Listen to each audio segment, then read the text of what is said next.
Hello, agentpreneurs. How are you? Happy Tuesday. Welcome to episode 12, if you can believe it, of the Daily List Report. We've got a really great show for you today. We're going to continue this new tradition. I've got people on my team making amazing countdown clocks, and I don't want you to miss it. So this is Scott Brixton, your favorite eclectic economist. You've seen him talk about the economy. You've seen him talk about wine, and now you're going to see his delightful countdown.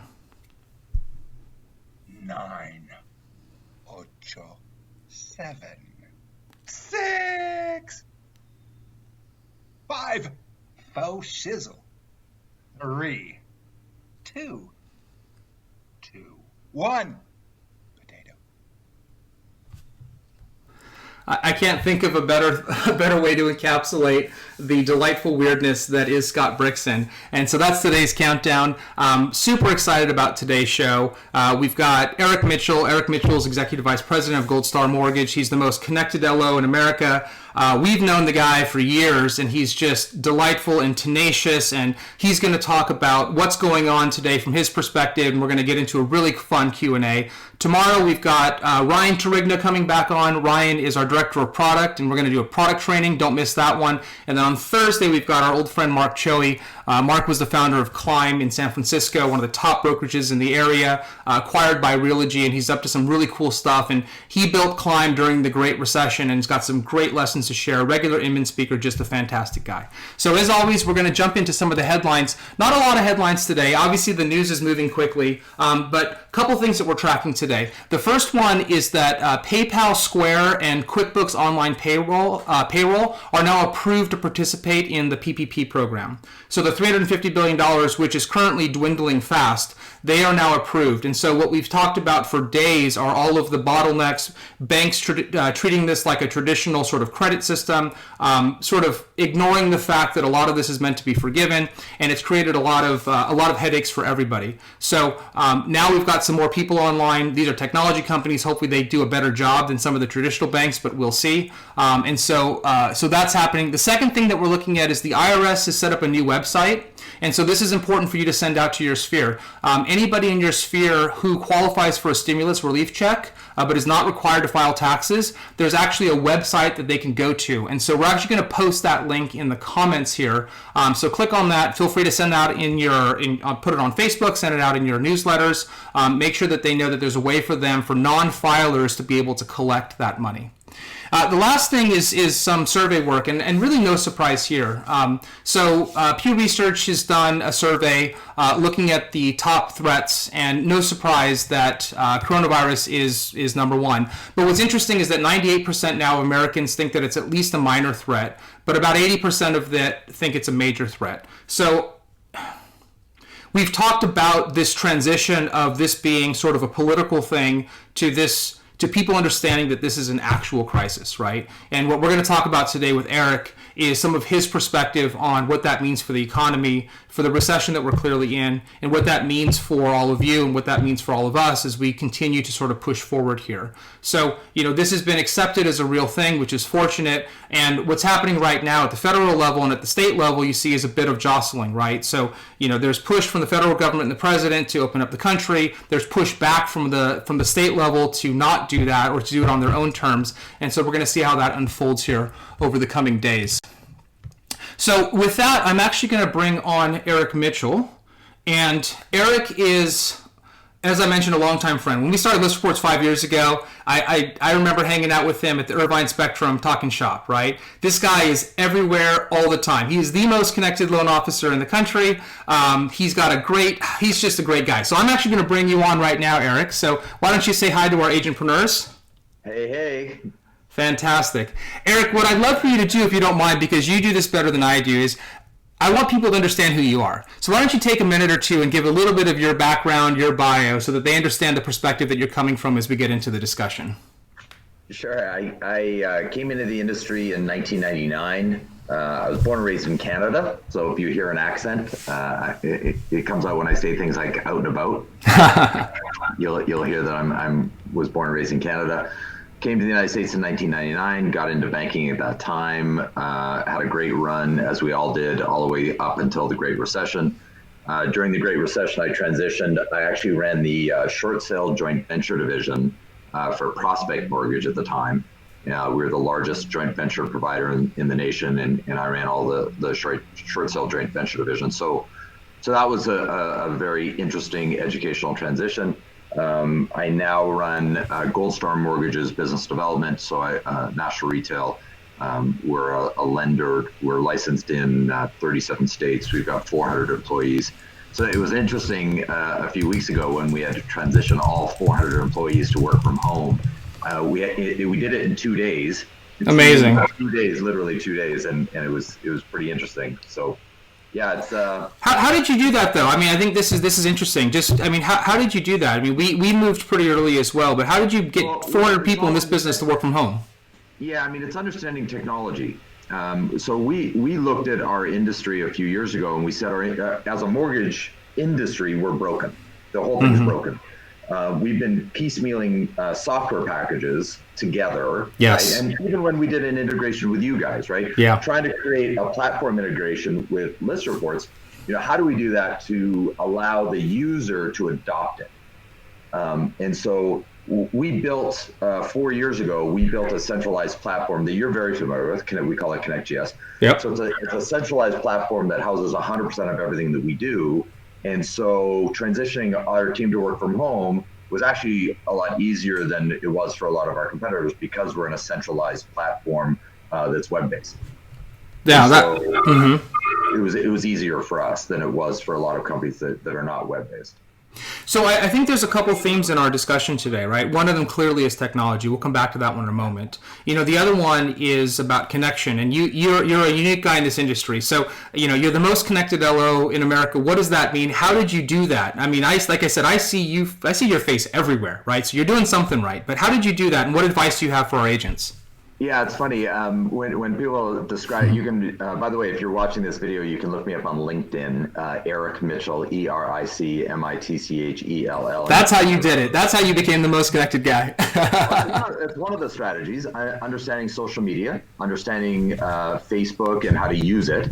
Not just being on Facebook, how do I use Facebook to drive business? How do I use LinkedIn to drive business?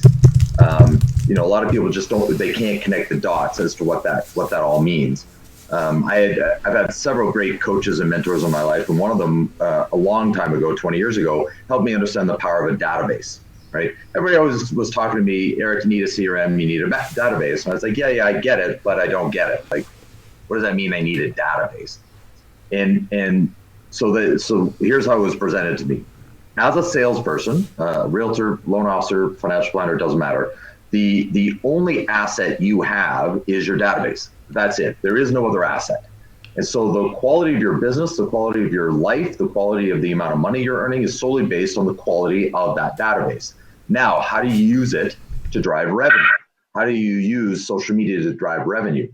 And unfortunately, there's a tremendous amount of bad information out there that says, it's all about branding. It's all about getting the message out. It's all about, that's great and that's important, but that you can't correlate that directly to revenue, right? But there are specific strategies that you can equals sale, right?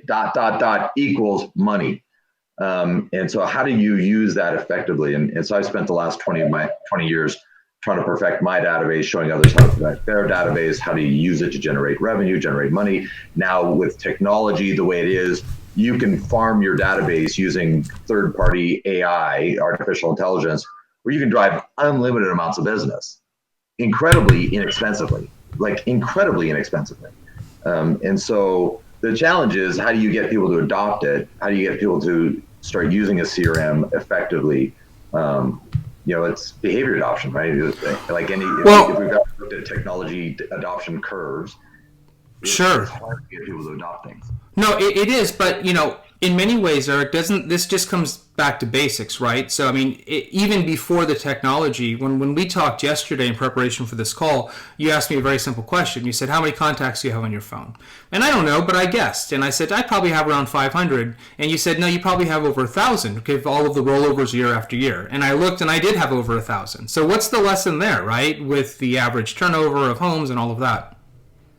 So here's a simple example. If you're watching this video, I'm going to ask you to pull out your cell phone and just open up your contacts and just scroll how many people are in your cell phone. Now, I categorize people differently, but for the purpose of this call, I'm going to say you're either an extrovert or an introvert. Now, if you're an extrovert, right, you're a realtor who's an extrovert. Most realtors are extroverts, right? That's why you became a realtor. You like people, you like being social. And so as an extrovert, I'm imagining you have a lot of people in your cell phone, right? You meet a lot of people and you put them in your cell phone. Keep in mind that your cell phone is every cell phone you've ever had your entire life, right? Because you forward it into the next phone.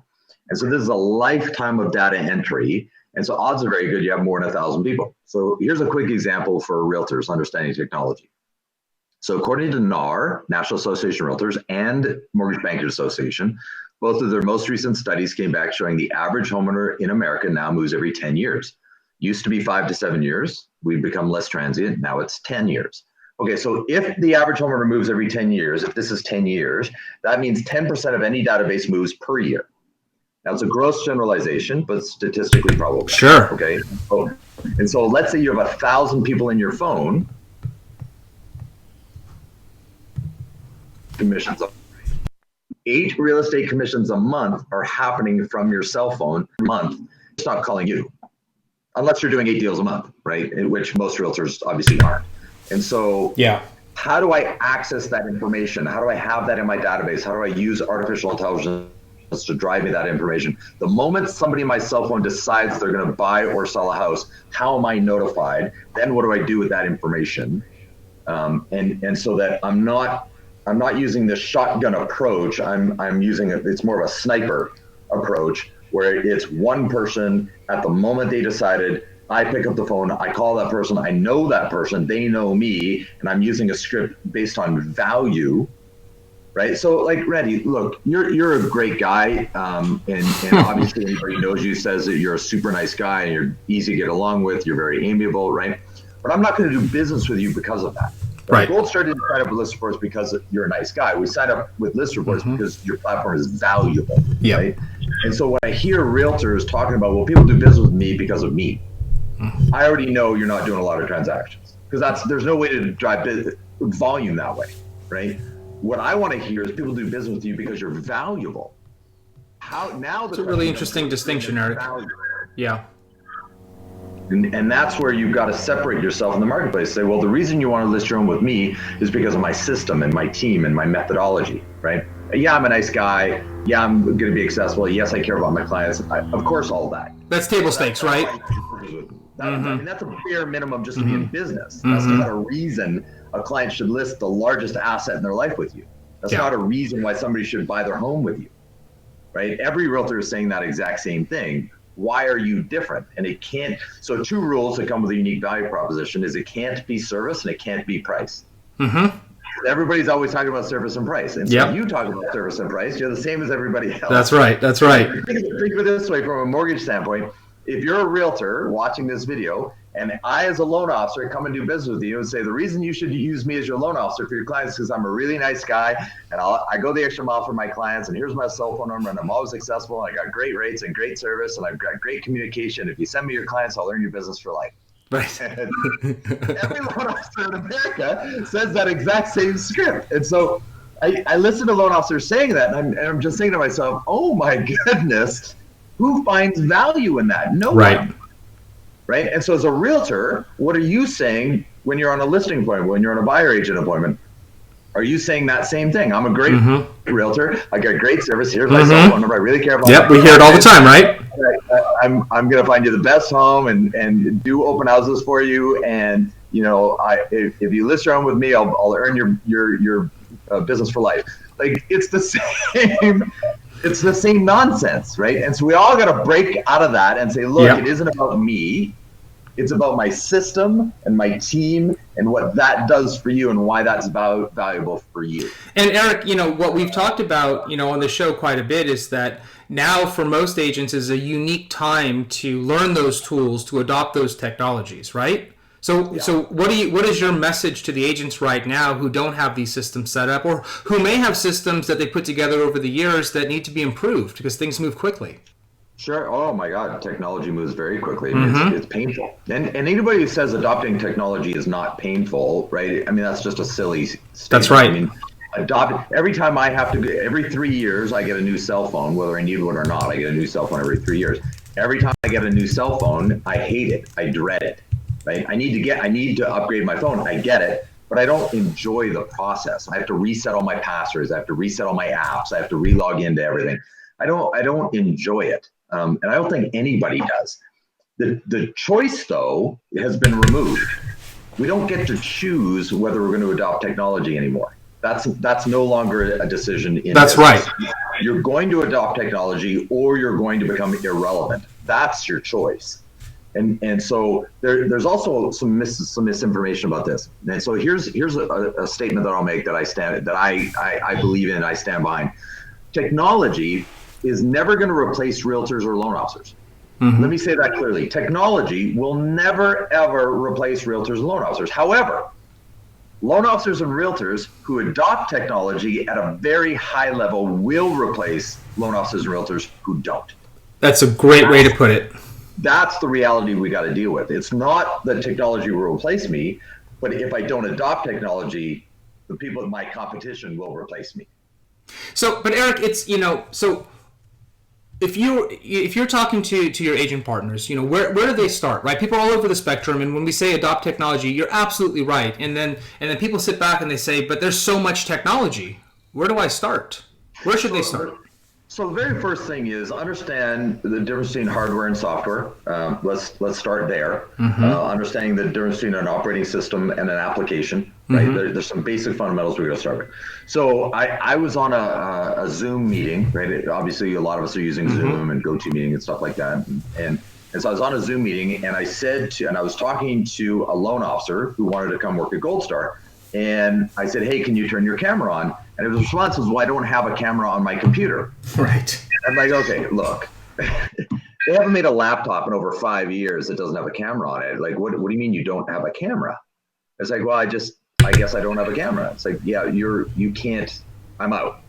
Like, I don't need more information than that. Right now, you can't come to our company, because if you don't understand the importance of having a camera and being able to do Zoom meetings or video meetings at a time where we're all under quarantine, if you don't grasp that basic fundamental hardware requirement, I mean, that's okay, but I can't, you'll get gobbled up by our software. I mean, there's no way you're going to. Well, and Eric, it just, indulge me here for a second, right? Yeah. When we were talking about that point yesterday, you made the point even a little bit stronger than you did today, right? And it's true though, right? If you're talking to somebody who doesn't have a camera on their laptop, you just close the door, right? You just walk away. You're out, right? You're out. I mean, you're so far behind, but these things are so accessible though, right? But these things are so accessible, like it's not hard to do those things. So you have to start somewhere, and now is such a great time to do that, right? Yeah, if you can't video message someone on your phone, if you're like, well, I don't know how to video message someone on my phone, right? I can't video message someone on an iPad or a laptop. You're so far behind the curve. I can't, any of the things that we would talk about, mm-hmm. I mean, you're not going to grasp them because you can't even video someone. Yeah. If we're under quarantine indefinitely, right? And it depends on what state you're in. It depends on what the government's going to do, and I'd love to talk more about that.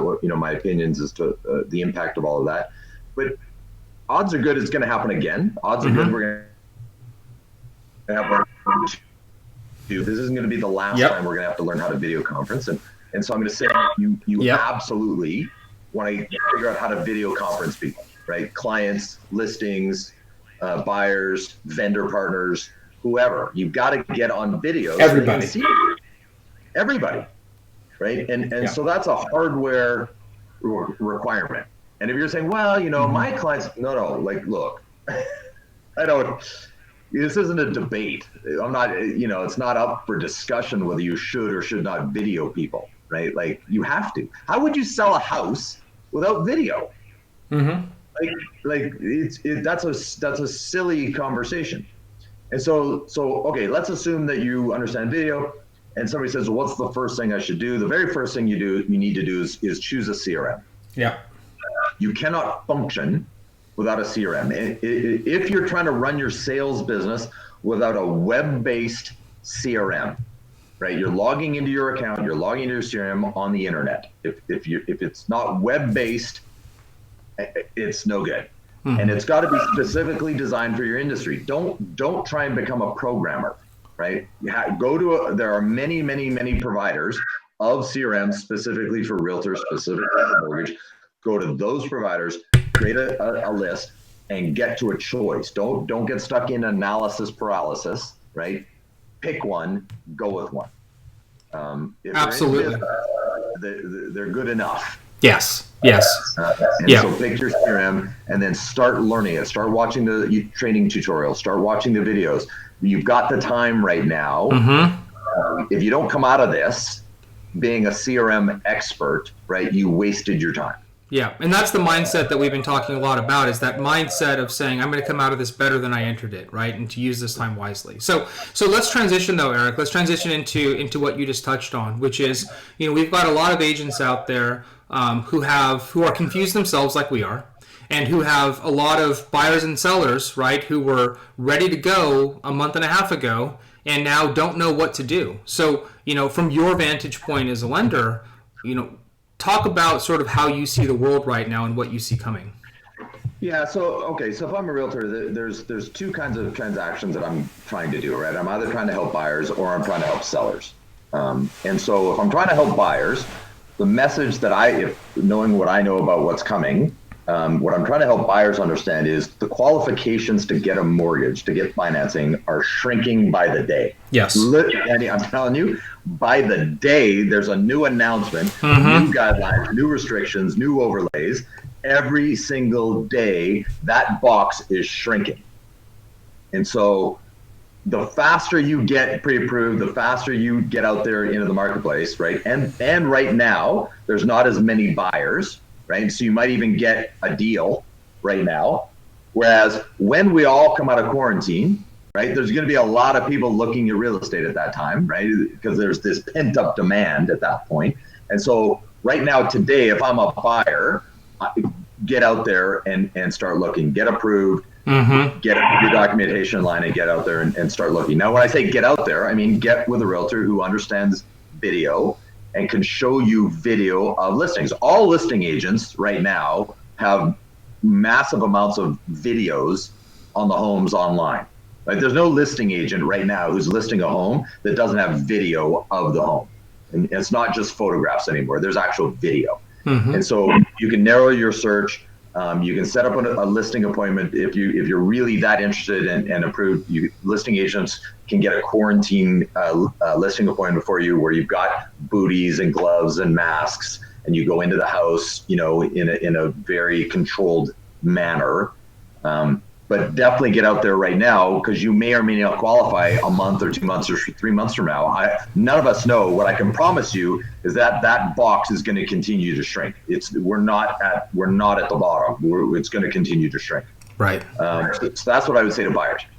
Now, if I'm talking to a seller and I'm saying, look, if you're thinking you might want to sell your home, right? If you sell it today, here's the value. Now, what's the value of the home going to be 6 months, 9 months, 12 months, 18 months? Here's what I can promise you. The value is going to be less. How much less? I don't know. It doesn't matter the market. I mean, we all know that real estate is hyper local. And so each market has its own percentages, right? Like, I can't say there's a blanket statement. There's certain markets, if I'm in Las Vegas or Reno, Nevada, wow, 2021 is going to be a really bad year for property values. Yeah. Right. If I'm in Orlando, Florida, where everything's driven by Disney World, which God only knows when they're going to reopen, Orlando is in real trouble. Houston, Texas is in real trouble. They've shut down 100% of all oil production in North America because nobody's using oil. Right. So Houston, Texas is going to have a big problem. So there's certain markets that are hyper, Detroit, the car, who's buying cars? Yep, exactly. Year, right. Or next year. Right. And so Detroit property values are going to get hit real hard. Yeah. So there's certain markets that are hyper local that are going to be certainly more problematic than others. But I don't care what market you're in, there's going to be a reduction of value. There just is. There's no way property values hold in 2021. It's mathematically certain we're past the point of no return There is no way that isn't in play by next year. And so then I would be motivating my sellers, get your property listed now, right? Because there's a shortage of inventory. There's if you look, I don't care what market you're in, there's a shortage of inventory right now. And so get your house listed right now today while you can get today's value, because you won't get it next year. You won't. You know, and anybody that wants the math on that, I'm happy to, have a private conversation with anybody about it. I mean, it's mathematically certain we're past the point of no return. There is no recovery mechanism that's going to hold property values next year. Yeah. Unfortunately. Yeah, it's the sober truth, right? I mean, and so, I think those are great messages, Eric, right? So as we wrap up here, right, from your perspective as an agent, right, you need to be using this time to focus on technology. That's been a consistent message, right? Use that time. Make sure that you're dialing all of those things in. Get yourself a CRM. Make sure that you've automated your marketing. All of these things, right, like need to be in place now, and there's no better time to do that. And then separately, it sounds like, just to recap, your advice to an agent for their buyers and sellers is, look, and we've been covering this pretty much daily, to your point, Eric, is that that box is tightening, right? Like Wells Fargo and jumbo loans, and every day there is something different, right? And it's getting more and more difficult to do that. Obviously, purchase applications are way down, but get it while you can get it, right? And if you're a seller, take advantage of the fact that inventory is low and there are still buyers. I talked to one of my high school friends who's a massive agent. He's going to be on next week, 1,400 transactions in the last 18 years. And he's like, look, there's still buyers, right? He just listed a house and he's like, there's still buyers, and he's doing it in a safe way. And he's got the virtual tour, to your point, right? This 360 tour. And we're working on, you don't even know this yet, Eric, but we're working on a product for a digital open house, right? And so, to facilitate this stuff, probably no surprise to you, right? And make it easier for the agents to do it. So there is still business that's happening, right? And it's market by market, but you can do it in a safe way. And so, now is still an opportunity to move forward on some of these deals, right? Absolutely. It's now, if you cocoon right now and say, oh, there's no buyers, there's no listings, so I'm going to take time off, right? I'm not going to engage. You're not going to be able to re-engage. The market's going to pass you by. That's right. That's it. Technology adoption is going to pass you by.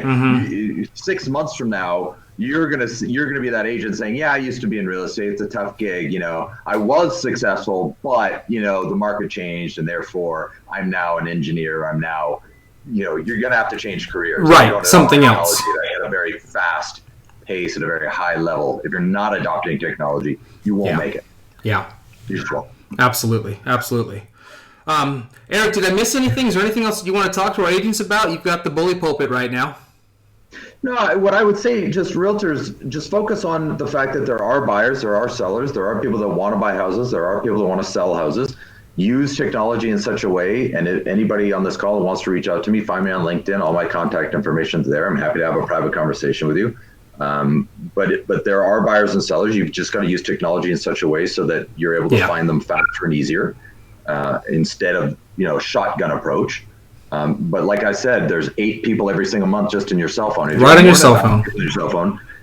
I mean, I know realtors right now today, in this market in April, they're closing 8, 10, 12 deals this month, right? And so to say, well, my market, and that's the other thing I'll say to you. If you think your market doesn't have buyers and sellers, I suggest you get on your local multiple listing service, and you will see that that's not true. Right. Yeah, absolutely. Hey, Eric, thank you so much. This is tremendous. I always love talking to you. You have so much energy. I feed off that energy. It's tremendous. And I think it's really, really great advice, Eric. So thank you so much for your time today. Thanks for having me, bud. Fantastic. I think you can see why we like this guy so much. There's a lot for everyone here, including ourselves, to learn from Eric Mitchell. He's tenacious. He's convicted. He says it like he sees it, and that's genuine, and that's fantastic. And so remember some of the points that he made around, saying that you give good service and all of that. You have to rise above the noise. In fact, Mark Choey on Thursday is going to talk about that. And what that comes from is differentiation, specialization, right? So, what Mark's going to talk about is the fact that when they started a brokerage in San Francisco, they sort of went down this list. They said, well, can we be the biggest brokerage in San Francisco? No, we can't be that. Can we be the this? Can we be the that? You hone it down until you find a niche. And they found a great niche, which was technology oriented, and they built a great business national franchise, sold to Realogy, great story, and he's on to some cool stuff next. So, a lot of consistent themes and messages here. Appreciate that. Typically, I have a little fun tidbit to leave you with. Today, I don't. The internet let me down, so I'm shocked that I couldn't find anything fun to share with you today, but I want to share only the best stuff with you. So come back and see us tomorrow. Tomorrow, we've got Ryan Tarigna. We're going to do a product demo. Products have been great. We're going to talk about the daily list report, the email that you get in your inbox every single day. These have been wildly popular shows for us, and so come back for tomorrow. Come back on Thursday for Mark Choey, and come back on Friday for some tips about work from home from our VP of People, Mallory. All right. Thanks, everybody. We'll see you tomorrow.